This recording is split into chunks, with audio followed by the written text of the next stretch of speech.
Mate, I'm telling you a brutal truth, alright? The rich people and the middle class and the poor class people, in terms of their kids' education, they are playing a totally different game, alright?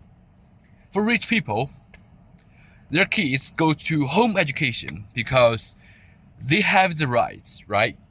To learn the things they want to learn instead of study a lot of stuff and going to a structure where public education plant you in your brain. You have to do this. You should listen to the curriculum and you should finish some specific parts and you should develop some specific abilities to pass this course, right? They don't do that because it's useless, right? It's useless. Education nowadays is for people, I mean the school system, for people to obey to the system and to acknowledge they are a normal person, right? Because in capitalism, right, you have the employer, right, the elite, and you have the worker, right, the employee.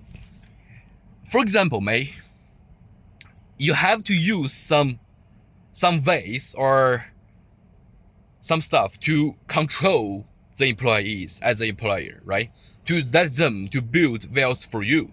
This is how actually capitalist works, right? So what should they do? They have to develop a system to work for the elite and to make sure they can take advantage from the middle class or the poor class as much as they can. That is capitalism, right? All right. And what is related to education?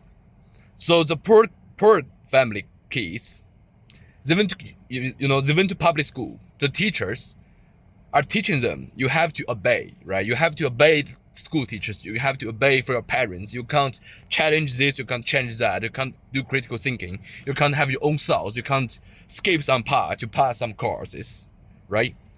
But reach the elite, they send their kids to study the stuff they want, they love to, right? It is really what it's the real education means, is to help people to develop and discover their own interests and their own strengths, right? So, mate, this is the brutal truth I'm gonna tell you in this system of education. Because if you looking back to history, what is the purpose of the education? Is for wars, for nations against nations, and for control, and for collecting, right? Building collections. That is how education right now is happening, literally happening without informing you. You really have to be aware of the system education. All right.